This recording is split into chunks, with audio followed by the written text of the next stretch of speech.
Un très bon commercial, c'est quelqu'un qui est très bien organisé, qui sait changer de priorité très rapidement, qui a toujours une vision pipe commerciale et objectif. La prospection, ça doit être un jeu. Moi, je continue à prendre du plaisir à téléphoner. On est certainement sur un cycle où il y a beaucoup, beaucoup de technologies.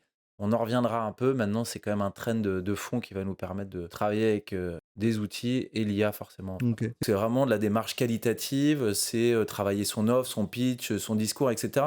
Mais je pense que le contact humain reste essentiel évidemment dans notre société. Et notre mission chez FDV Partners, c'est de générer, faire de nos interventions des succès. Donc c'est la raison pour laquelle on est effectivement assez exigeant avec nous-mêmes, exigeant aussi dans nos process de recrutement, avec nos équipes, et qu'on essaye de faire les choses à fond parce qu'on est passionné et que chaque jour est un nouveau challenge. Dans cet épisode de Dynamic Talk, on va parler de force de vente externalisée, génération de leads, comment ce métier permet de développer son business et de dynamiser ses équipes commerciales. Louis Brabant d'FDV Partner va nous aider à déconstruire les mythes et parfois les a priori qu'il peut y avoir autour de son métier, où l'état d'esprit et l'organisation sont primordiales. On va parler cold calling, outils, rémunération et découvrir que ce métier est accessible à tous, mais n'est peut-être pas fait pour tout le monde. Et bien sûr, comment il voit arriver l'IA dans son métier.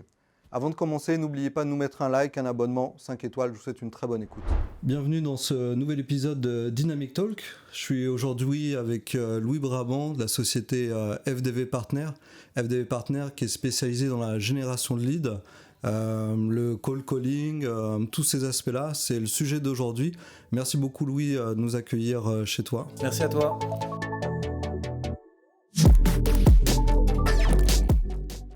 On entend parler de génération de leads, de cold calling, c'est des choses qu'on connaît mal en fait je trouve, et je trouvais ça très intéressant de t'avoir aujourd'hui avec nous. Spoiler alert, on travaille pour vous, Dynamic Touch travaille pour FDV Partner.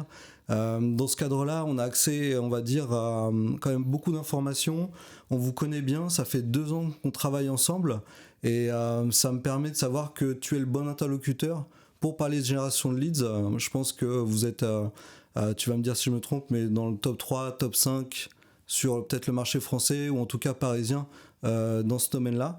Et on va dérouler ensemble un petit peu dans un premier temps l'historique et après voilà, tu vas vraiment nous parler de ce métier. Et comme je disais, on peut avoir peut-être des fois des a priori ou des stéréotypes et on va voir ensemble si c'est vrai ou pas.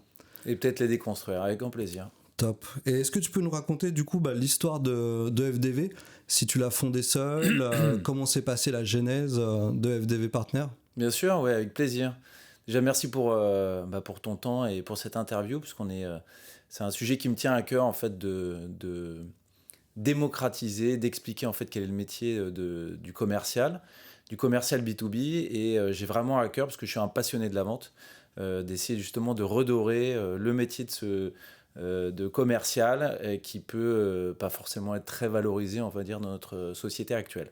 Et est-ce que depuis tout petit, du coup, tu avais l'âme d'un commercial? Alors non, pas Est-ce du que... tout. Non, pas du tout. Alors la genèse, pour t'expliquer, la genèse d'FDV, donc la société a été créée en 2010 par mon associé qui s'appelle Johan Ostero et qui était l'un des premiers commerciaux dans les cabinets de conseil. Ok. Voilà, les cabinets de conseil qui font du business avec des associés, avec des directeurs, avec des relations intuitives personnelles. Et si tu veux, aujourd'hui, encore maintenant, il n'y a pas beaucoup de commerciaux dans les cabinets de conseil. C'est un peu comme les cabinets d'avocats. Prendre son téléphone et faire des démarches sortantes auprès de clients finaux, qui sont en général des comités de direction ou des comités exécutifs de société, c'est pas très bien vu. Ok, alors Voilà. comment ils faisaient pour faire du business Ils allaient déjeuner avec des copains de uniquement commun, réseau? ouais, copains, exactement. Voilà. Donc D'accord. c'est comme ça que ça se faisait. Donc Johan, il a créé la société FDV Partner en 2010. En fait, un jour, il a eu l'opportunité de se mettre à son compte et il est sorti du cabinet de conseil dans lequel il était salarié. Ok. Nous, on avait des copains en commun et moi, ça faisait 3-4 ans que j'étais business manager dans une ESN qui s'appelle Soat, qui a été racheté depuis par Neosoft, qui était une super boîte dans laquelle j'ai découvert le métier de business manager et de commercial Ok. de manière très opportuniste. J'ai postulé à une offre d'emploi pour un poste de commercial que je ne connaissais pas, dans le monde informatique que je ne connaissais pas. Voilà, ESN, c'était l'informatique, hein, c'est Oui, ça? exactement, Ouais, anciennement ok. SS2I, Ok, qu'on appelle aujourd'hui des ESN, des entreprises de services numériques. ok. Et j'ai découvert ce métier qui m'a vraiment passionné. J'avais un boss qui s'appelle Pierre L'Hôpitalier, qui a monté son ESN qui s'appelle KIB, que je recommande aussi. Et grâce à lui et grâce à mes collègues, j'ai été pris de passion par le métier de la vente. Et t'as appris sur le tard, là. Enfin, t'as appris au jour le jour, en fait. T'as pas fait d'école ou... Alors moi j'ai fait une école de commerce, mais Ouais. j'étais spécialisé en finance. Donc j'ai fait mes expériences, enfin pas apprentissage, mais stages, années de césure, dans des directions financières en contrôle de gestion. Ok. Voilà.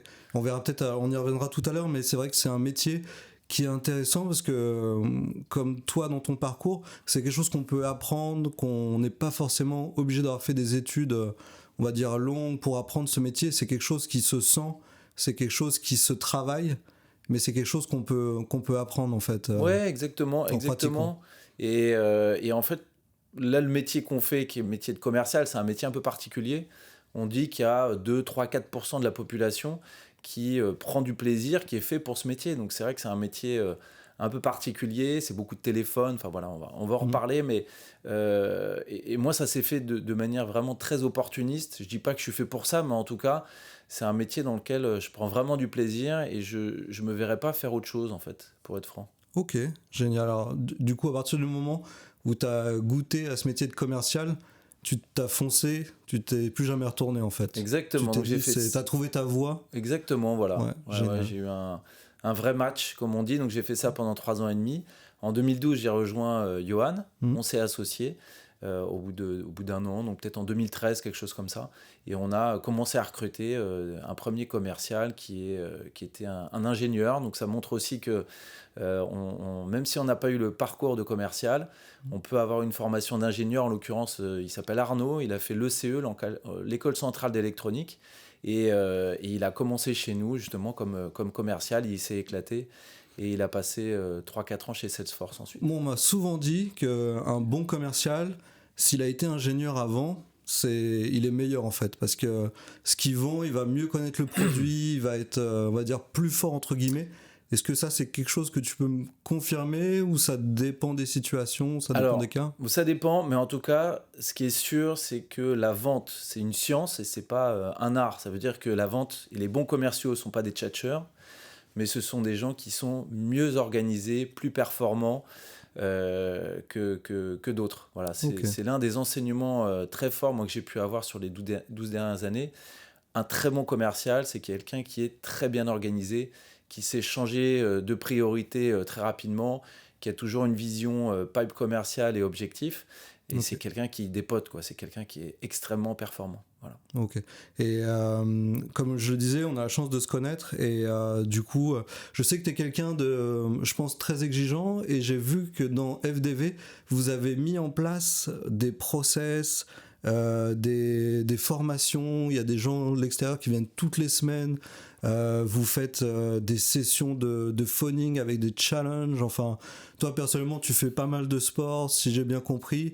Et du coup, c'est vraiment, j'ai l'impression que c'est un métier où il faut complet, passionné et rigoureux, quoi. En fait, c'est pas quelque chose qu'on peut faire, on va dire, à moitié, j'ai l'impression, ou en mode un petit peu touriste. Enfin, vous, je pense, pour être efficient, vous arrivez comme ça à mettre des cadres et des process, voilà, tout ce genre de choses pour faire que vous êtes efficace et que ça dure sur la durée aussi. Oui, exactement. Alors, il faut savoir que chez FDV Partner, on se met un petit peu plus la pression qu'en interne, quand on est salarié, dans une direction commerciale. Pourquoi ? Parce qu'on essaye de tenir nos promesses. Et nos promesses pour nos clients, c'est de pouvoir générer du pipe commercial et des ventes. Donc, c'est très ambitieux, c'est très challengeant, puisque parfois, on peut être amené à commercialiser des offres qui ont vraiment du potentiel sur des secteurs à potentiel, et puis parfois aussi un peu moins. En fait, générer du pipe commercial et des ventes, c'est une somme de choses. Il faut avoir une bonne offre, il faut avoir un bon go-to-market, il faut rencontrer son marché, travailler sur de bons secteurs. Ça dépend aussi des concurrents qu'on a en face de nous. Bref, c'est une somme de choses. Et notre mission chez FDV Partner, c'est de générer, enfin en tout cas faire de nos interventions des succès. Donc c'est la raison pour laquelle on est effectivement assez exigeant avec nous-mêmes, exigeant aussi dans nos process de recrutement, avec nos équipes, et qu'on essaye de faire les choses à fond parce qu'on est passionné et que chaque jour est un nouveau challenge. C'est vraiment ça, le commercial. Ouais, c'est un beau leitmotiv, je trouve. Ouais. C'est vraiment drivé par les objectifs, et les objectifs, il faut les remplir. Et quand on voit, ça tombe bien, j'allais te parler de l'externalisation de ce métier. C'est quelque chose qui a toujours été externalisé.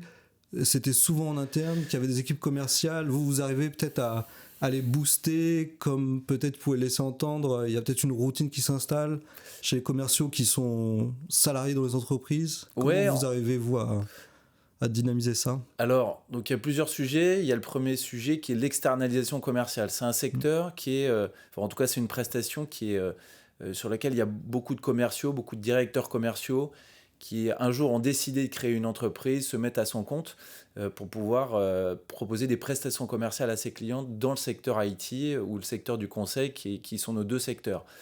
Force est de constater aujourd'hui qu'il n'y a aucune entreprise, aucune marque qui a réussi à s'imposer. Pourquoi ? Parce que c'est un peu casse-gueule, entre guillemets. C'est très exigeant et en fait, on est jugé sur les résultats. Maintenant, c'est aussi ça qui nous motive. C'est-à-dire que nous, ça fait 12 ans qu'on fait ça. On a le mérite de continuer à exister. On fait 6-7 millions d'euros de chiffre d'affaires. Avec une progression. Voilà, avec une progression. Donc, voilà, nous, notre ambition et notre projet, il est évident, en fait, c'est de devenir cette marque qui est composé de passionnés, d'experts dans la vente B2B et que chaque dirigeant commercial peut appeler parce qu'il a une douleur commerciale. Donc aujourd'hui, on propose plusieurs choses, la prestation commerciale d'exécution, prendre des rendez-vous, générer des leads ou des ventes pour nos clients en leur nom. On fait aussi de la formation commerciale et on fait aussi du conseil en performance, conseil en stratégie commerciale. L'idée, c'est d'avoir une palette de services qui soit la plus complète pour pouvoir, comme toi, demain tu veux générer plus de business et tu as une cible B2B, t'aider et t'apporter la bonne solution qui va te permettre d'atteindre ton objectif. Et un tout petit instant, juste avant d'aller plus loin, si vous avez déjà appris à travers ce contenu des choses, je vais vous demander juste de liker et de vous abonner. C'est une grosse aide pour la chaîne et c'est gratuit. Allez, je vous embête pas plus, on retourne au podcast. Et c'est des missions qui durent, on va dire, 6 mois, 1 an. Est-ce que c'est des missions longues, des missions courtes que vous avez ? Alors, oui, c'est vrai c'est un milieu, on va dire, la génération de leads, la génération de rendez-vous, déjà, duquel on ne vient pas. Parce qu'en fait, nous, on est commerciaux grands comptes. Donc, nous, ce qu'on sait faire, c'est faire de la vente de bout en bout pour une entreprise de service en général. Donc, on travaille beaucoup pour des cabinets de conseil, on travaille pour des boîtes IT, on travaille pour des boîtes de services, soit de la tech ou soit du service plus traditionnel. Et notre savoir-faire, c'est d'aller les accompagner pour aller signer, contracter avec la Société Générale, BNP ou d'autres secteurs. Donc c'est vrai que nous, on n'a pas un ADN marketing comme des agences qui pourraient et qui ont toujours fait de la génération de contacts ou de la génération ou de l'envoi de campagne de mails. Maintenant, en fait, à travers les années, et c'est ce qu'on fait depuis 12 ans, on essaie de s'inspirer des meilleures bonnes pratiques, marketing, gros hacking, enfin voilà, on retrouve pas mal d'acronymes ou de noms. Voilà. Ça, ouais, parce que comme vous êtes assez agile, je pense que vous ne pouvez pas travailler comme il y a 10 ans. Et est-ce que tu peux nous parler de l'évolution de la société sur ces 10 ans? A priori, peut-être qu'avant, vous aviez plus des fichiers et vous faisiez beaucoup d'appels. Peut-être que c'est moins le cas ou peut-être que c'est toujours le cas. Est-ce que tu as vu comme ça en 10 ans des évolutions assez importantes dans votre métier? Alors, oui et non. C'est-à-dire que depuis 12 ans, évidemment, les outils qu'on utilise, les manières de travailler ont bien changé. Pourquoi ? Parce que la vente s'est résolument complexifiée depuis 12 ans. On vend de plus en plus de choses complexes, du conseil, du soft, des choses qui embarquent de la technologie ou une expertise très forte. Et nous cherchons uniquement à travailler qu'avec des entreprises qui sont expertes de leur métier, les meilleurs, ou qui ont développé des solutions disruptives, évidemment, parce que c'est là où il y a le plus de potentiel de vente. Donc la vente s'est complexifiée. Ça veut dire que nous, commerciaux, devons être de plus en plus performants, savoir mieux découvrir, être convaincants dans un secteur qui est très concurrentiel. Donc ça s'est allongé aussi les temps de négo, peut-être par rapport à avant, parce que c'est vrai que tu disais il y a plus d'interlocuteurs et du coup... Exactement, vente tripartite, avec plusieurs... ce sont des ventes tripartites où nous, on va avoir un rôle de commercial, comme n'importe quel commercial dans une entreprise. En général, on travaille avec un expert qui a un avant-vente ou quelqu'un qui a l'expertise métier ou technique, et puis on a des prospects. Donc ce sont des ventes tripartites qu'on anime. des ventes qui se complexifient avec des cycles de vente et des paniers moyens qui se rallongent. Et évidemment, l'objectif étant de vendre le plus possible et le plus cher, et ben on se retrouve à avoir plusieurs personnes, plusieurs parties prenantes avec qui on doit discuter. C'est la DSI, c'est la direction. Exactement, la direction c'est le board, métier, ça peut être la direction financière ou la direction générale pour aller parler budget. Et là, la vraie complexité aussi de ce métier, c'est de pouvoir mettre toutes les parties prenantes autour de la table. Et évidemment, la ressource qui est la plus importante, c'est le temps. Personne n'a le temps. Donc, si vous voulez mettre le DSI, le DAF, le directeur marketing autour de la table pour une prise de décision rapide, en fait, il faut croiser les agendas et ça prend beaucoup de temps. Et moi, je sais, donc comme on travaille pour vous, que vous allez rencontrer plusieurs interlocuteurs. En fait, jamais une proposition commerciale sans avoir rencontré, on va dire, plusieurs personnes dans l'entreprise qui vont pouvoir valider chaque brique de votre proposition. Est-ce que c'est ça, si j'ai bien compris, que vous faites la plupart du temps ? Exactement, ouais. En fait, une proposition commerciale a besoin d'être soutenue pour avoir les retours à chaud de la société avec laquelle on est en proposition. Parler aussi à toutes les parties prenantes, par exemple les users, quand on vend du SaaS, il faut parler aux users pour qui on va mettre en place une solution qui va changer leur mode de travail, leur travail au quotidien. Donc évidemment, il faut leur parler, mais il faut aussi parler aux sponsors en général duquel on vient. Il faut parler donc au directeur financier, au directeur général pour parler budget. Il faut parler aux achats aussi pour être référencé. Peut-être au juridique si on doit parler RGPD ou on doit parler... C'est un sacré parcours. Voilà, là, déjà, exactement. Là, j'y pense dans la tête, je dis waouh, c'est quand même c'est assez complexe. Donc d'où le terme vente complexe ou qui est souvent utilisé. C'est très intéressant. Ouais. Exactement. Et alors pour revenir à ta question d'avant, donc il y a une tendance de fond qui est la vente s'est complexifiée. Et il y a après d'autres tendances qui sont arrivées aussi. L'IA, le fait d'avoir des outils, des plugins qui permettent d'enrichir les contacts, trouver les portables par exemple des gens qu'on appelle, envoyer des mails séquencés. Voilà, depuis 12 ans évidemment, on essaie génial, de se tenir à jour et d'essayer d'automatiser. En fait, il y a deux enjeux pour nous, c'est automatiser les tâches de nos commerciaux, de nos équipes, pour leur faire gagner du temps, et puis essayer d'avoir un maximum de data pour pouvoir avoir des approches warm calling et augmenter nos taux de transformation. Après, j'insiste sur un point qui me semble être fondamental. Le métier de commercial, même avec l'IA, même avec la meilleure technologie, ça sera un métier d'hommes et de femmes. Et donc, le téléphone, par exemple... Le contact humain, c'est obligatoire. Le contact, voilà, exactement. Vous pouvez envoyer des séquences de mails, faire des events dans tous les sens. L'outil le plus efficace et le canal le plus efficace pour appeler quelqu'un qui passe sa journée en réunion et qui a un boss et qui a des responsabilités, c'est de l'appeler sur son portable. Voilà. Donc le call calling par exemple, c'est un outil qui reste extrêmement puissant et c'est ce qui va aussi faire qu'un commercial va être bon et performant. Ok, alors pour expliquer aux gens, call calling c'est quelqu'un qui vous a pas sollicité, qui va recevoir un appel, qui vous allez proposer un service et l'a pas sollicité, mais vous savez que ça peut l'intéresser.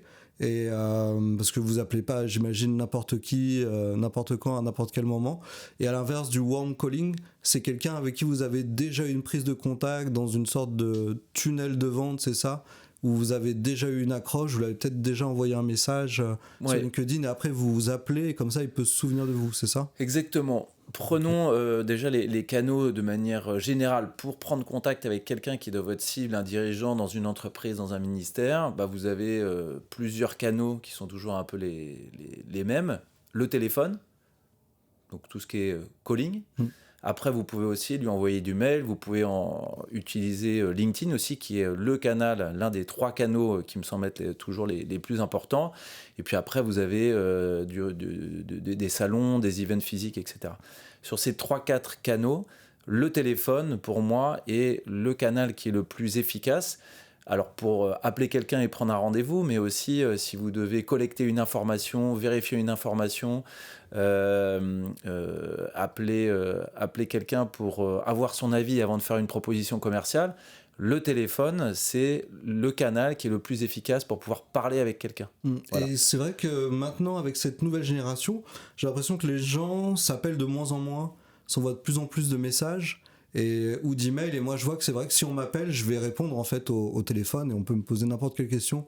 Je pense par téléphone, je vais y répondre. Je dirais que oui, non, je suis pas intéressé, mais je vais y répondre. Alors, tandis qu'en mail, quand on est sollicité, pour moi, ça me paraît tellement impersonnel que je vais pas répondre aux mails en fait. Ouais, Et exactement. ça, c'est peut-être un bon point pour vous. Parce qu'en fait, maintenant, le fait que les gens se parlent beaucoup moins au téléphone, le fait d'appeler une personne, peut-être c'est quelque chose qui est finalement maintenant est positif pour vous. Ouais, exactement. Et puis les gens ont besoin de contact en fait. On a besoin et on est content de parler avec quelqu'un au téléphone. Faut-il encore que son discours, son approche, elle soit qualitative, qu'on ait l'impression d'avoir quelqu'un qui percute en face de soi, qui est sympa, qui prend du plaisir dans son travail. Et si quelqu'un vous appelle pour vous parler de quelque chose qui a du sens pour vous, alors il n'y a aucune raison qu'on puisse pas parler avec cette personne.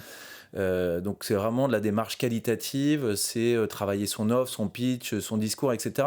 Mais je pense que le contact humain reste essentiel évidemment dans notre société et tout le monde recherche à avoir un contact en fait entre entreprises. Donc ça c'est un point qui est important et tous les gens nous qu'on appelle au téléphone, des dirigeants commerciaux, des patrons de boîte aujourd'hui, nous disent tous qu'ils reçoivent 10 mails par jour, 10 mails sur LinkedIn. Et forcément, ils sont un peu noyés dans la masse. Et puis aujourd'hui, ils suppriment, ils ne se posent pas de questions. Donc c'est vrai que le téléphone, c'est un outil comme un autre. Je ne dis pas qu'il faut faire que ça.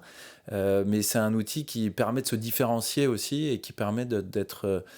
de pouvoir de construire et initier une relation commerciale avec quelqu'un. C'est la manière de parler, le ton, enfin... Ouais, exactement. Ce genre de choses, c'est vraiment hyper important. On se fait une image inconsciente de la personne.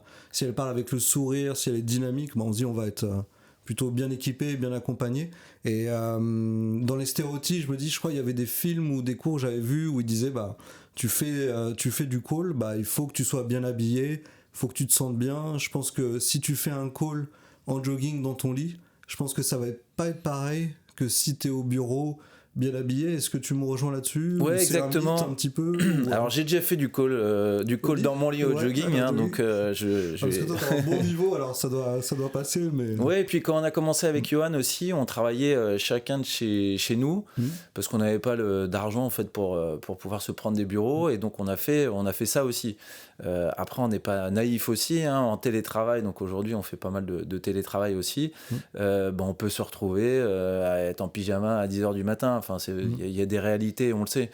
Ce qui est important, c'est surtout l'énergie, l'envie, ouais, exactement. L'envie quand on démarre sa journée, quand on démarre sa semaine, soit on a envie d'arracher le parquet, de monter des rendez-vous, d'échanger, de construire des choses, d'apporter des solutions à des gens qui en recherchent, ou soit on subit un peu la vie. Et en fait, c'est cette philosophie qui nous semble être extrêmement importante, et c'est ce qui fait aussi la différence d'un bon commercial. Ce que j'avais demandé, avec bon sales, voilà. C'est quoi vraiment alors le bon sales, comme tu disais? J'imagine c'est quelqu'un qui est motivé, qui a une méthodologie, qui a un cadre.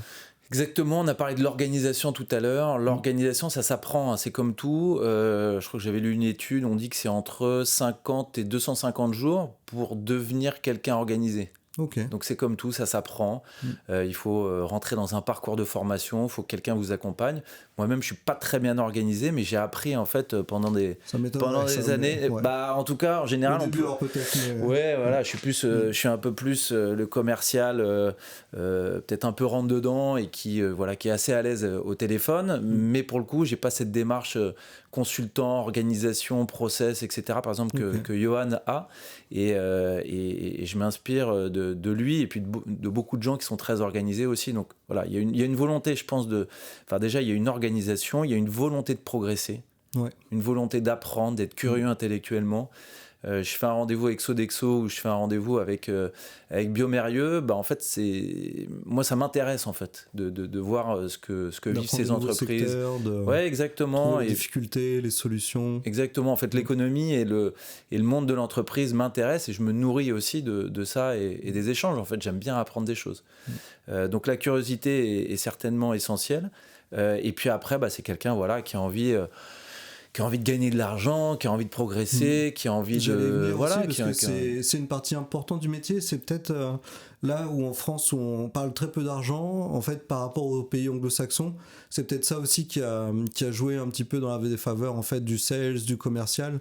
C'est toute la partie argent, et donc pour expliquer aux gens, la plupart du temps il y a un fixe chez les commerciaux, et après il y a un variable qui est gagné en fonction des projets remportés, des ventes, et c'est toujours le cas. C'est quelque chose qui est équilibré. Comment vous procédez par exemple Alors c'est marrant, quand j'en parle avec des copains, en fait ils me mettent un peu dans la case call center, peut-être qu'il n'y a pas, mais qui est pas mal, hein. Il y a de très bons call centers, mais en tout cas... Peut-être moins qu'avant, parce que nous on a plus l'idée du call center maintenant, c'est vrai, au bled, où il y a des difficultés de compréhension, en fait, où on se fait balader un petit peu, mais... Exact. Alors voilà, moi je suis client Bouygues Télécom. Effectivement, je me fais appeler de manière sauvage. C'est jamais le même interlocuteur. Bon voilà, ça peut dégrader un peu l'image, ou en tout cas, forcément je serais pas réceptif, et j'ai qu'une envie, c'est de raccrocher directement.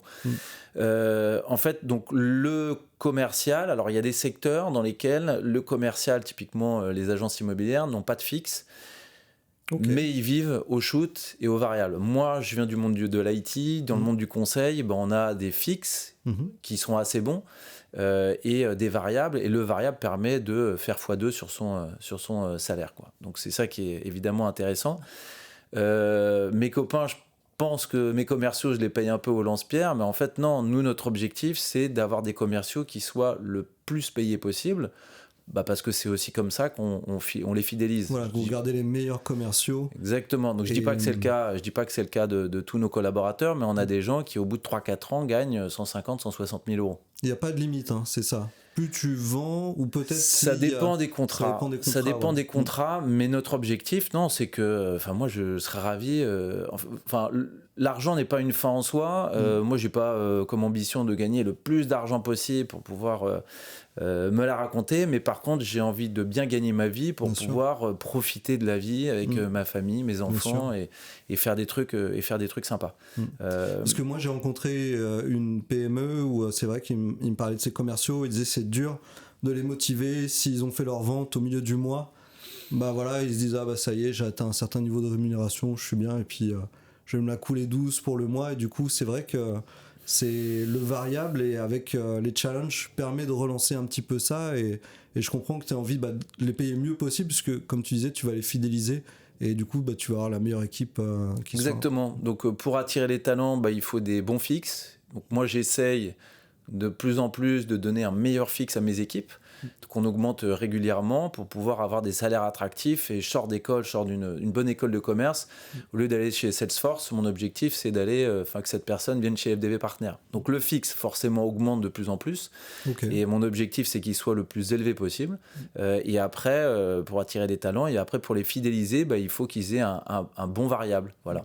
Alors après, il y a des gens aussi qui n'ont pas forcément envie de gagner 150 000 euros et en gagner 70, 80, ça leur va très très bien, et c'est déjà un très beau salaire. Je pense que chez FDV, on est capable d'accueillir tout le monde, mais en tout cas, pour celui qui a des grosses ambitions et qui veut gagner plein d'argent, en fait, moi j'ai aussi envie de parler et de proposer à cette personne de travailler chez nous, parce que si on propose un bon pay-plan pour lui, il peut le faire chez FDV Partners. Et puis s'épanouir, avoir de plus gros challenges. C'est vrai que je voulais parler gamification, et j'ai l'impression que le métier de sales, c'est un peu le métier de gamification par excellence.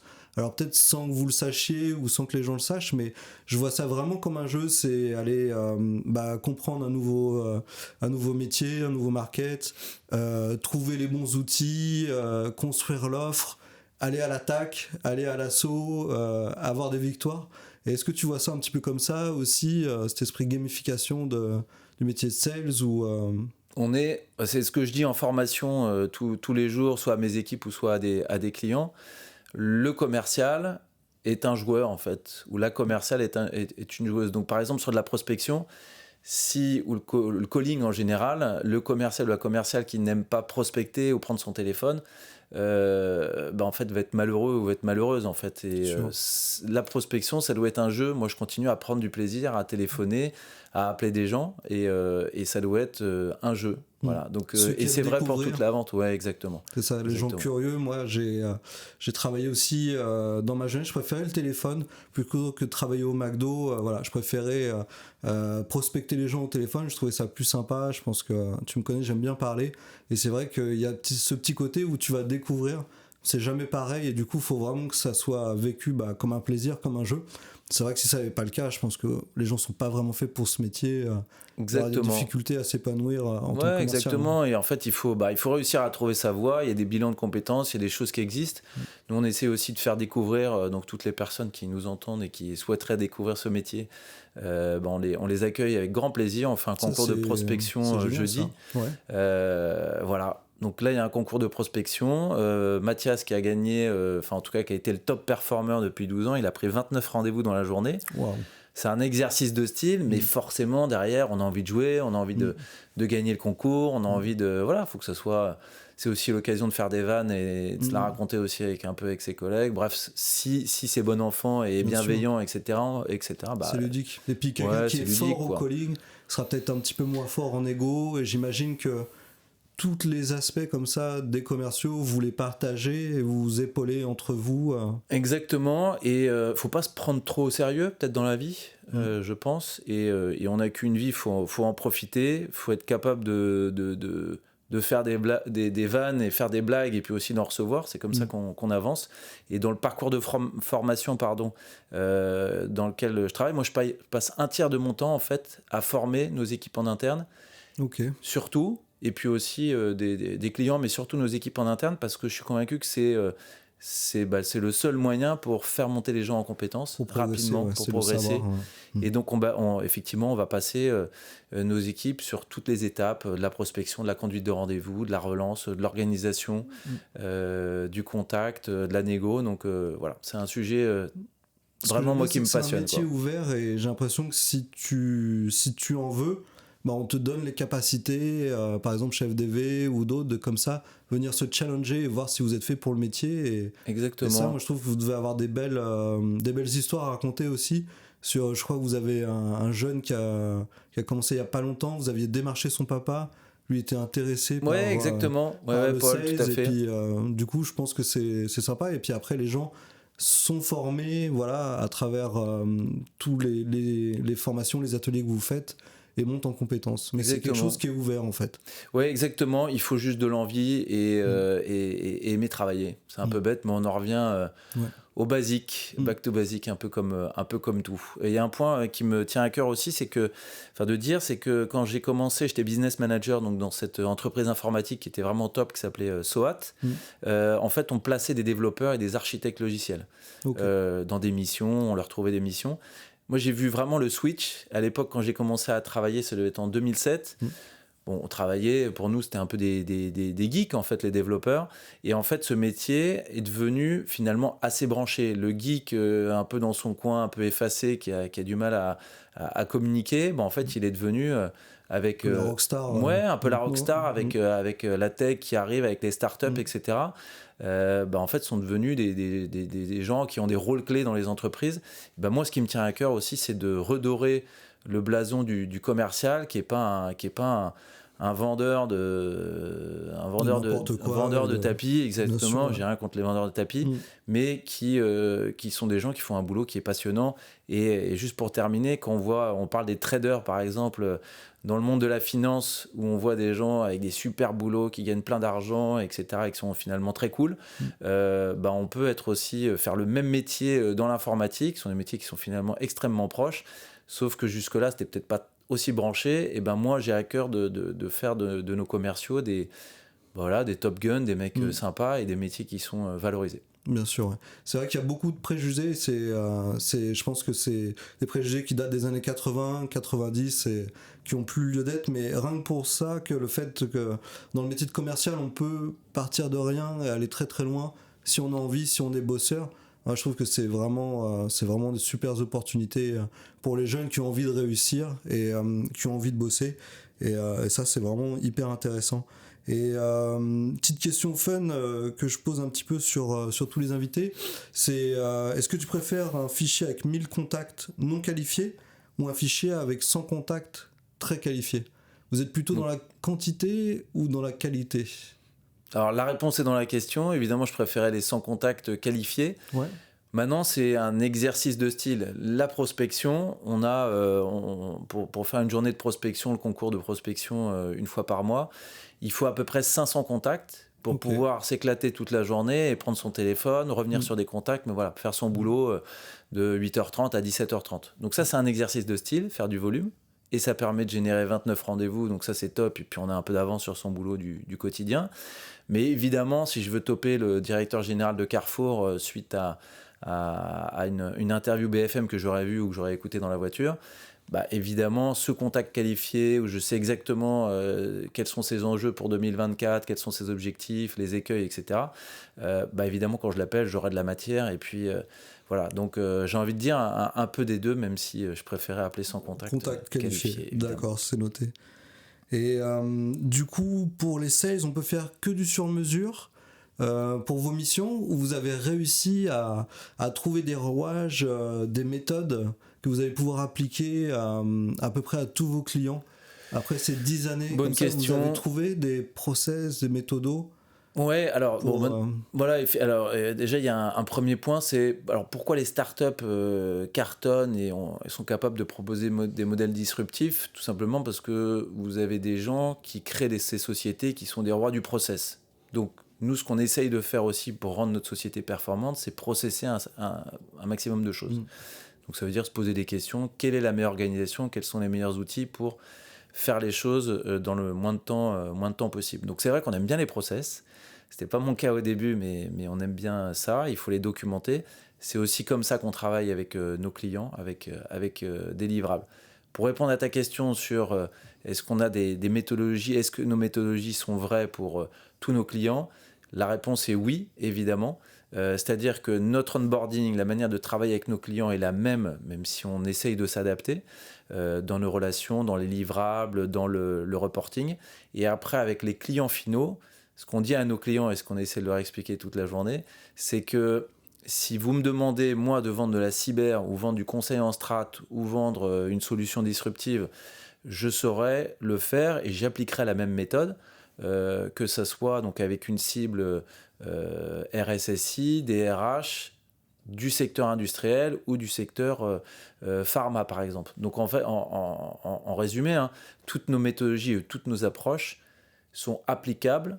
Et ça peut étonner, peu importe le secteur ou la direction dans une entreprise que tu vas adresser. Je suis pas forcément étonné, mais pardon, je t'ai coupé. Non, maintenant, voilà, après, l'offre, la proposition de valeur, ça diffère un petit peu, mais... ça diffère, oui, même beaucoup. Je pense que votre expérience et le fait que tu aies dit de le documenter, c'est ça le plus important, en fait, et c'est le plus dur, en fait. C'est d'avoir le temps, l'énergie et l'envie et l'intelligence de se dire qu'il faut documenter toute cette base et la partager, en fait. J'imagine que quand quelqu'un arrive, tu parlais de la formation, mais vous allez lui inculquer et vous allez lui montrer en fait toute cette méthode, tous ces outils que vous avez mis en place. Exactement, voilà, c'est l'objectif de la formation. Et après on fait des simulations, on fait des doubles écoutes, on fait pas mal de choses pour accompagner, faire ce qu'on appelle le change, la conduite du changement, accompagner quelqu'un à travailler d'une manière un peu différente. Donc la finalité, et oui, j'en suis 100% convaincu que les méthodologies qu'on apprend chez FDV Partners sont réplicables dans toutes les sociétés, dans toutes les directions commerciales de France, et sont vraies peu importe le secteur ou la direction ou la personne qu'on va essayer d'avoir au téléphone. Ok, génial. Et on parlait un petit peu de technologie avant et d'outils.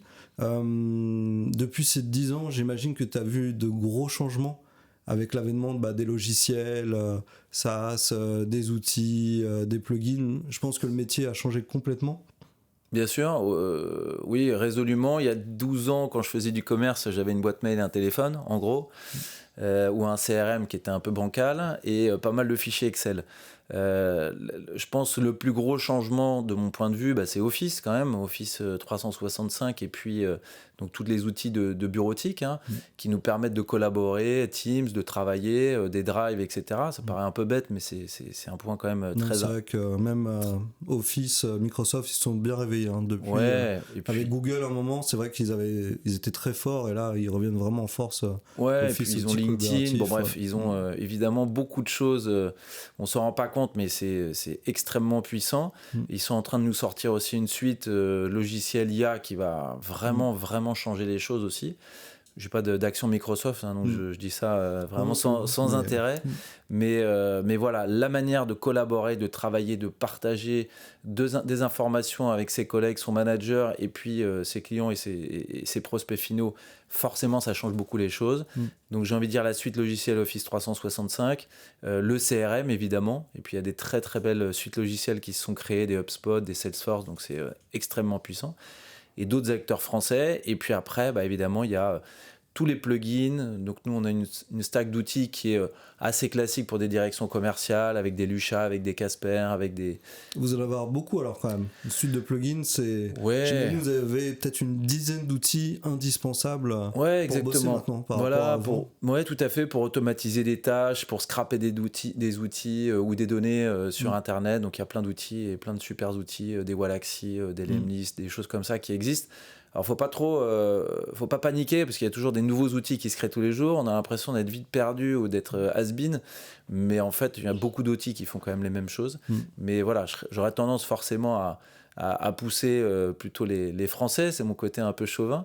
Mais non, plus sérieusement, il y a une dizaine d'outils, des Lucha, des Casper, des choses comme ça qui fonctionnent très bien. Chez vous, la part de la DSI aussi a pris de l'importance chez FDV, en fait. C'est la personne qui gère chez vous tous ces outils, qui les déploie, qui les met en place.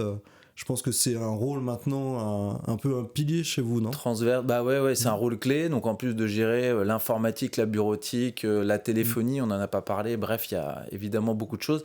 La part de l'IT et de la tech, évidemment, a pris de plus en plus de place chez nous. Sachant qu'on n'est pas des techs à la base, mais il y a quelqu'un chez nous qui fait ça avec merveille, qui s'appelle Hassan. Et le support commercial, le back-office commercial, la gestion de la donnée, la gestion des outils représente une part importante pour les commerciaux. Donc l'idée, c'est de pouvoir mutualiser, de les décharger et d'essayer d'automatiser un maximum de choses pour qu'ils se concentrent sur des actions à valeur, parler avec un client, le suivre, etc. Donc oui, c'est un point qui est évidemment important, et l'IA est une rupture technologique. Et je vous interromps un tout petit instant encore. N'oubliez pas de liker et de vous abonner pour soutenir notre travail, et surtout si vous voulez voir d'autres épisodes. Est-ce que tu peux nous parler aussi de l'impact des réseaux sociaux maintenant dans votre travail, et plus particulièrement LinkedIn qui est lié à votre secteur? J'imagine que ça n'a pas tout bouleversé, mais c'est quelque chose qui est quand même très important maintenant dans votre travail, dans votre métier. Ou peut-être je me trompe, peut-être que c'est juste un peu des paillettes. Est-ce que c'est quand même un média, un outil dont vous vous servez beaucoup ? Alors oui, évidemment. Moi, j'ai fait, pour vous donner un petit secret, une petite info, moi j'ai fait pendant 6 mois, j'ai fait beaucoup de LinkedIn pour essayer de voir justement ce que ça apportait. Alors, au-delà du fait que c'est très chronophage et que ça prend vite 25-30% de son temps, bon, c'est sympa, ça permet de faire du branding, comme on dit dans ton métier. Après, en termes de génération de leads entrants, est-ce que ça a généré du pipe et des ventes ? Oui, même si c'est un peu compliqué à tracer, puisque les communications LinkedIn se noient dans d'autres actions marketing qu'on pourrait faire. Donc c'est compliqué de tracer. Voilà. Moi, je trouve ça pas mal. J'ai 30 000 abonnés, donc je suis très fier. Ça a marché. Ouais. Non, ça a marché, mais en fait, j'en suis un peu revenu déjà parce que c'est pas là où je m'éclate. Et puis effectivement, je trouve qu'il y a aussi beaucoup de choses qui sont dites. Enfin, il y a beaucoup de bullshit aussi. Je pense dans les réseaux sociaux, c'est ce que me disent mes clients. Moi, je n'ai pas vraiment d'avis sur le sujet, mais tout le monde est beau, tout le monde est gentil, un peu comme sur Instagram, et ça peut créer des frustrations. Déjà, sur les réseaux sociaux privés, on voit que c'est déjà un petit peu surfait, on va dire, entre guillemets. On connaît tous un petit peu ça, et c'est vrai que peut-être ça s'est décalé sur LinkedIn, mais du coup LinkedIn, c'est vrai que c'est dur à traquer, mais ça, quand même, tu penses Ah, bien ça a boosté sûr, un petit peu ouais, le bien business de sûr. FDV. Ouais, bien sûr, non, non, mais Ouais. c'est un canal qui est devenu un des trois canaux pour moi, qui est devenu un passage obligé et je passe quand même pas mal de temps sur LinkedIn. Mm. Donc je pense, bah, évidemment, je le ferais pas si ça n'avait pas d'intérêt pour FDV Partner. C'est vrai que sur les réseaux sociaux, je me dis qu'en fait, bah, les personnes, le temps qu'ils investissent sur LinkedIn, si c'était du temps prospection, bah finalement, je pense qu'ils feraient peut-être plus de business, non? Qu'est-ce que t'en penses sur les gens qui Non, non, faut débutent faire les deux. ou ouais? Ouais, faut faire les deux. Après, c'est toujours la même chose. Faut avoir des choses intéressantes à dire. Il faut avoir une certaine crédibilité. Mm. C'est-à-dire que ça se voit un peu plus quand on est sur LinkedIn parce qu'on voit le nombre d'abonnés, on voit si la personne qu'on a en face de nous fait du contenu. Bref, c'est quelque chose qui se construit, on va dire, dans la durée. Ouais. Là où si on est bon au téléphone et qu'on appelle quelqu'un, ben, on n'a pas besoin d'avoir 20 ans de bouteille, avoir écrit des livres blancs. Donc C'est c'est peut-être une toujours un peu... alternative pour les gens qui osent pas trop appeler, pas trop faire le travail de commercial, entre Bah, guillemets, de prospection je ou pense qu'il faut faire les... Quand on est commercial, quand on démarre, il faut faire des approches multicanales, mm, par mail, faire du LinkedIn et puis faire du téléphone. Mais là où on a le plus de chances peut-être de striker, c'est prendre son téléphone, puisqu'on n'a pas les 15-20 ans de carrière derrière soi. mm. Quand on est patron de cabinet de conseil ou qu'on est directeur commercial et que vous envoyez un petit message sur LinkedIn, forcément, vous avez une carrière derrière vous. Donc, vous avez plus de crédibilité et puis vous avez plus de chances d'atteindre Ok. votre objectif. Donc c'est un outil comme un autre pour toi, les réseaux Ouais, sociaux, c'est un c'est outil pas mm, incontournable, mais qu'il faut utiliser de la bonne manière, ouais. de la bonne manière en Mm. fonction de notre vécu, je Ouais. pense. Et c'est vrai que je pense que tu dois le subir aussi. Il y a des manières de prospection qui sont vraiment mal faites, qui sont et du coup c'est peut-être aussi pénalisant pour votre métier parce que les gens qui harcèlent par email, sur LinkedIn et il n'y a pas de réponse et après qui t'appellent, moi je sais que sur les bonnes sociétés qui font du développement commercial, ça c'est le no-go normalement quoi. Tu vas pas aller attaquer la Ouais, personne sur 4 canaux si dans aucun des canaux tu as une réponse positive ou un début de réponse ouais, ou exactement. mm, Alors, il y a un autre avantage du téléphone, mm, c'est que avec AirCall, son téléphone, on peut vite noyer le poisson et on ne laisse pas de traces pour que la personne qu'on essaye de joindre se rende compte que c'est toi ou que c'est mm, vous qui l'appelez et qui le harcelez, quoi. mm, Donc ça permet de laisser moins de traces, on va dire, le téléphone, mm. que sur LinkedIn où quand on a envoyé 2 messages à la personne, on a le fil des Bien messages, donc sûr. on voit assez rapidement que cette personne est insistante. Mm. Notre boulot pour pas se faire griller et pas montrer qu'on est insistant, bah, c'est justement d'avoir des approches légères ou de pas laisser trop de traces. Ouais. Voilà. Ok. Donc Bon tips. j'ai un certain nombre de bonnes pratiques. Maintenant, je suis pas un expert LinkedIn, Mm. mais je sais, en tout cas moi, en tant que personne finale, quand je reçois un message sur LinkedIn, il faut que j'arrive à le lire en 2 secondes sans avoir à scroller. Donc ça veut Ouais. dire les 2 phrases ou les Mm, 3 phrases. Après, est-ce que c'est convaincant? mm, Ou voilà. mm. Après, à voir. Ok. Mais c'est peut-être too much si t'as déjà reçu 2 mails, t'as pas répondu, tu reçois 2 messages sur Bah LinkedIn, ouais, on a la envie personne après de... t'appelle, C'est ça, c'est je vois ça. pas trop le bénéfice. Moi je serais curieux de Ouais. savoir le pourcentage de réussite après si peu de réponses. Après, bah, Je vois ouais. l'intérêt de l'énergie dépensée, enfin je Je sais l'ai pas. canal par canal, on va dire Mm. la perf, mais après, le cross-canal ou le process idéal pour toucher quelqu'un, je l'ai en tête, mais il n'est pas forcément chiffré. Enfin, en tout cas, j'ai pas les Ouais. chiffres sur moi. Mm. Ok. Donc voilà. Mais peut-être ce qu'il faut retenir, c'est mettez-vous à la place de la personne que vous Bien sûr. contactez. Quel est le meilleur Mm. moment? Qu'est-ce que la personne a aussi Ouais. envie d'entendre? Ça, Et c'est un point important. Moi, quand j'ai fait la prospection commerciale par téléphone, je voyais que de 8h à 9h, c'était vraiment jackpot, début de journée. Les gens ont du temps et 17-18 aussi, ou après 18-18-30. Est-ce que comme ça, vous arrivez à identifier des créneaux où vous dites là, c'est telle heure, ça sert à rien d'appeler telle cible, tel domaine, ça va dans le mur.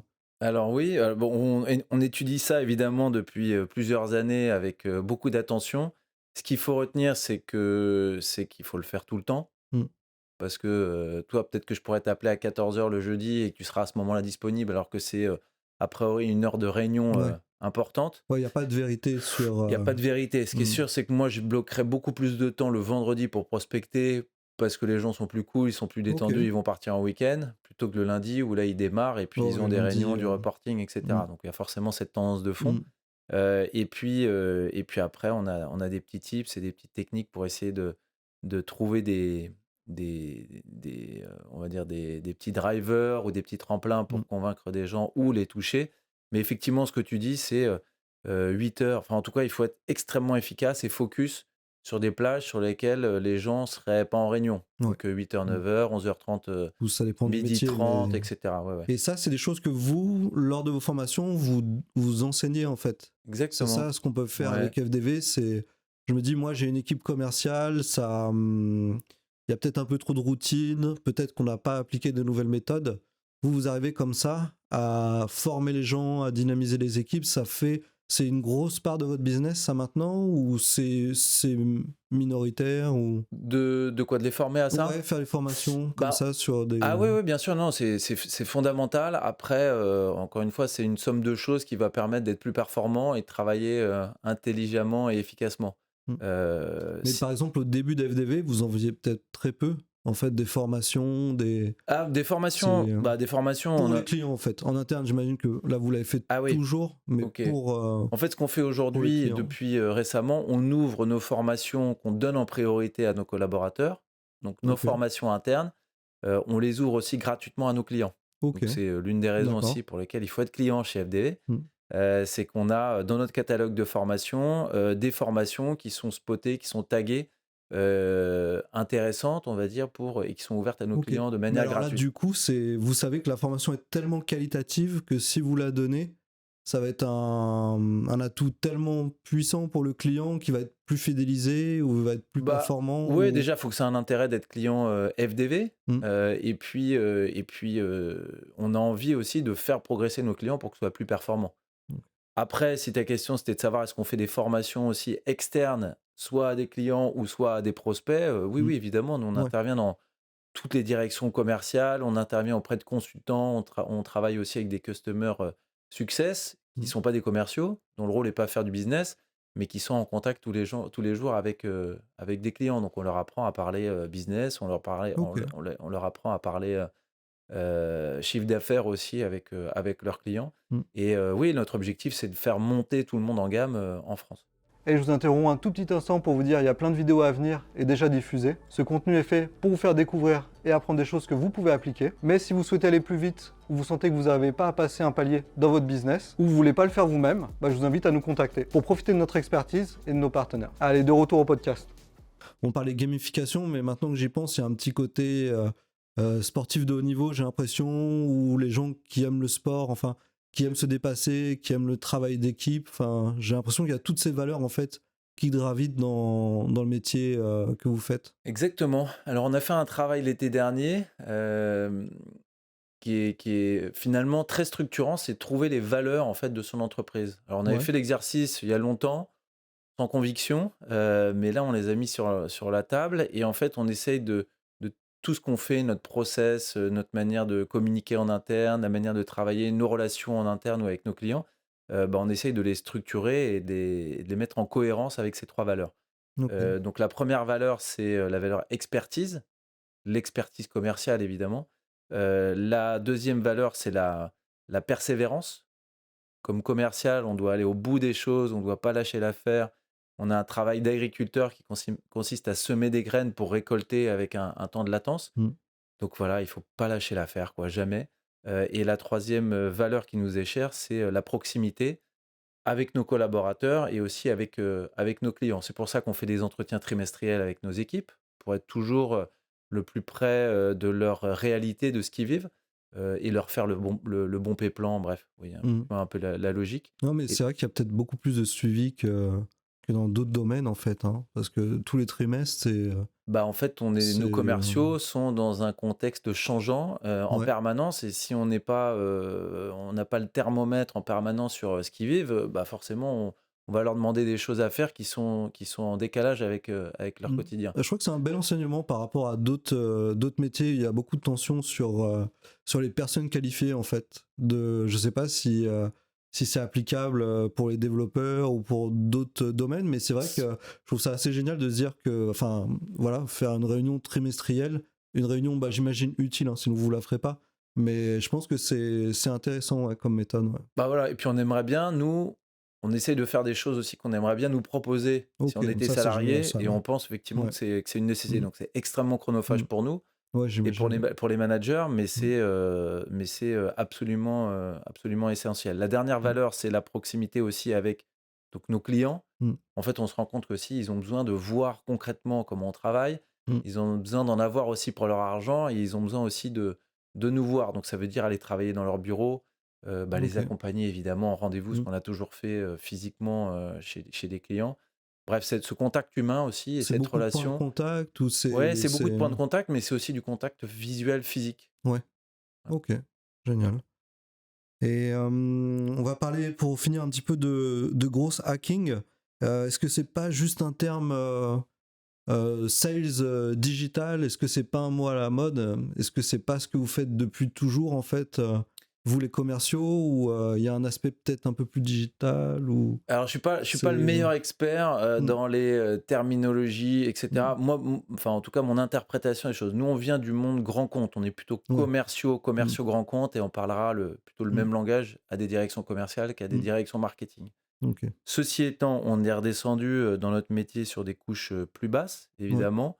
La génération de leads, la génération de contacts, mm, des démarches account-based marketing.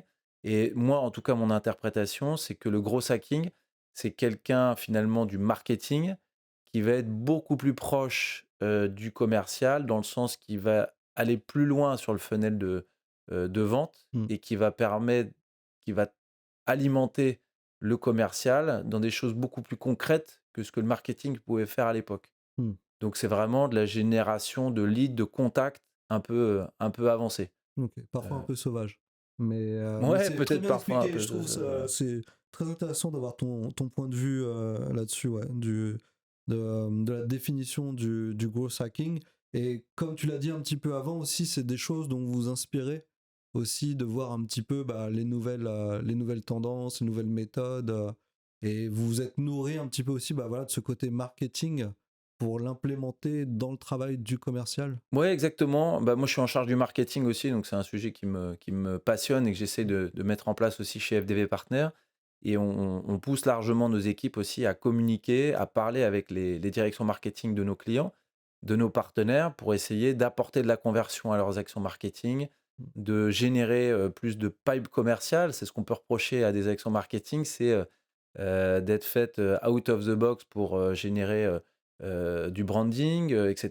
Et s'il Mais n'y a pas quelqu'un pour faire le closing, donc ce bah, qu'on en dit fait, closing, c'est la vente finale, ouais, en fait, c'est ça qui est... c'est le ROI. Mm, Les directions marketing, on leur demande de plus en plus de générer des actions héroïstes. mm, Et nous, dans nos actions actions commerciales, on peut intervenir, et les commerciaux doivent intervenir sur la conversion d'actions marketing mm, en pipe commercial. mm. Donc, en gros, si on travaille un peu différemment, avec un objectif commun, et qu'on travaille voilà, main dans la main avec les directions marketing, il C'est est là où il y a évident. les plus beaux résultats, peut-être Ouais, aussi. Ouais, il est évident qu'en tout mm, cas, on va convertir les actions marketing en pipe commercial. mm. Alors la direction générale se dira: bah oui, évidemment, je vais remettre de l'argent et je vais redonner du budget Parce au que ça marketing. marche et que c'est un cercle vertueux, hein. C'est ce qu'on Exactement. voit sur les métiers où Dynamic Talk va, c'est que les silos sont vraiment brisés maintenant et c'est de plus en plus transversal, en fait, sur la plupart des métiers.